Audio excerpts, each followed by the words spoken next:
Hey guys, Coach Dave here.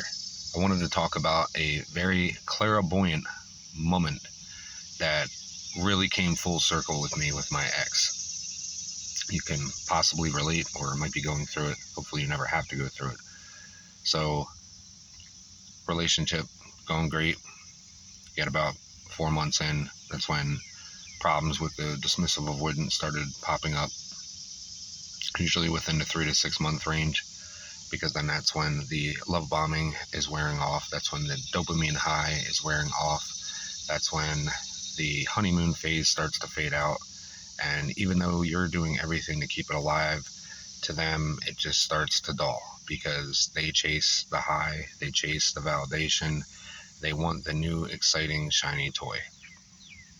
And unfortunately, you just aren't fitting the bill anymore.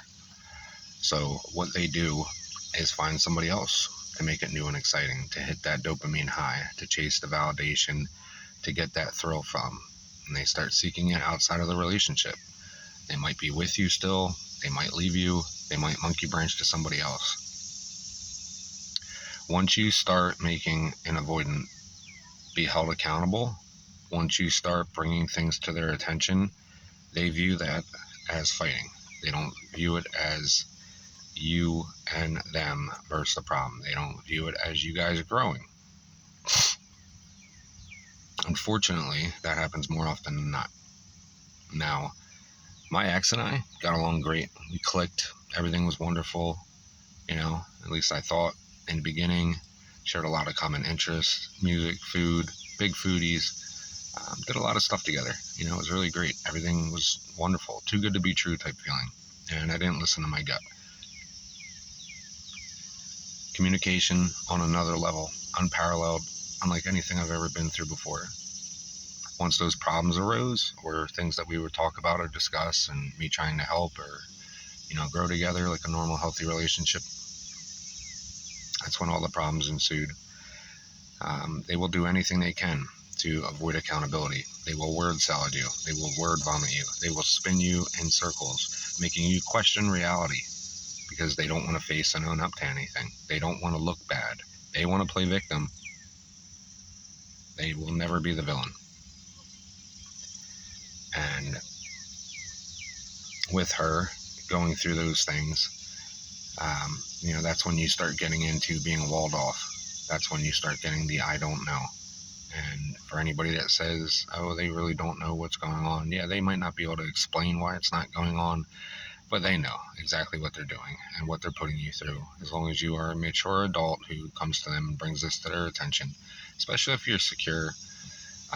If you're not secure and you're an anxious attacher, the most healthiest thing you can do is nip this in the butt right away and be willing to walk away and let it go, because it's not healthy for you. And you pretty much just set a healthy boundary that's respectable and say, hey, you might need time, but I do want to talk about this. And it does not mean that you get an indefinite amount of time. We do need to talk about this. And if you're not willing to do that, then I gotta go. And they might not care, but you can't use that as a tactic to get them to care. They're either going to or they're not. They might even BS you into making you think that they care, and they really don't. I went through that stage several times with my ex, and then it became more and more just stonewalling, straight out being ignored, ghosting, and it would last for days. And then I just had enough, and I would just approach them and just be like, hey, I've given you your time, I've respected you, I need you to respect me, because avoidants love their space, they love their time, and you have to give that time, you have to cater to them, but what are you getting in return? Nothing. So I don't do that. I don't think anybody should have to do that. It's okay to reciprocate and give your partner space. It's healthy. You let them gather their thoughts and do what they have to do. But it does not mean an indefinite amount of time for them to just play games with your heart, your emotions, your head. It's not okay. And my ex did that more and more and more. Magically, though, the full circle moment, I feel like I'm kind of swaying off here, but just to give some context and to explain, the full circle moment is when the relationship was finally over and we're still living together. And I approached her knowing that this was going to be the result.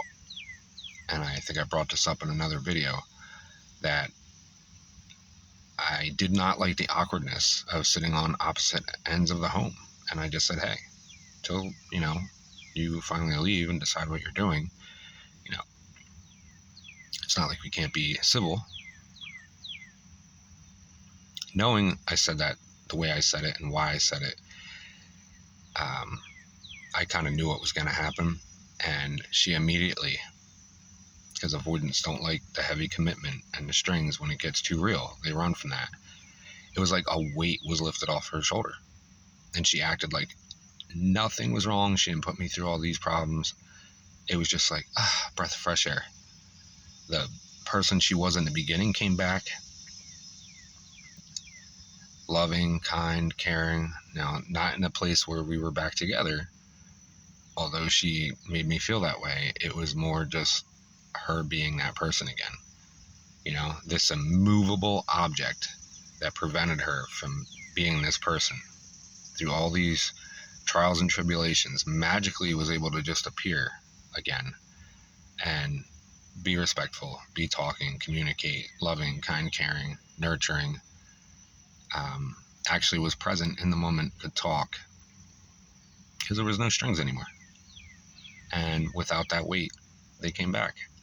And it really just full circle moment, right back to the beginning. And I'm just like, wow. So the entirety of this era, if you will, where it was impossible to work on things and grow and communicate, that just completely shut you down, made you avoid me in every which way possible. And now magically, you can give me what you said you couldn't. And that's when I knew. That's what really woke me up. And I was just like, I had to step back. Like, it was almost like a outer body experience moment. It's very, very alarming. And then after the rug swept out and everything that I went through, and then going through that and in a healthy way, telling them, I don't want to just be friends with you. That was never an option. I believe we're worth more than that. If you ever change your mind, give me a call. And I shouldn't have said give me a call, because this person's not right for me, and I doubt they're ever going to do the work. They ran from it so far. It'd be great to have that person come back healed, but if they're not willing to do it for themselves and admit to things, they're never going to do it for you. And I know that's not what you want to hear. I know you want them to change for you because you love them so much, you care about them so much, you endured all this heartbreak to try to help them and heal them. And it's not that they owe you, but they're not going to do it for you. You might have awoken a lot of stuff in them that might make them think twice or want to do the work or change, but they're going to do it for the next person. They're not going to do it for you. And it does suck. And I am sorry about that. But those are moments where you really have to deep think and reflect. And it's hard to do when you're in the thick of it. I know it's easier said than done. But if you can keep that secure mindset, don't let yourself get overwhelmed. Don't start thinking that you're the problem if you're honestly not. Own up to what you are, but if you're not, you got to know when to walk away. If you've ever been through this, I am sorry. If you're going through it, I'm sorry. Leave a comment. If you have any questions, concerns, if you need to outburst, anything at all, reach out. Be there for one another. And we'll try to get through this. I'll see you guys in the next one. Take care.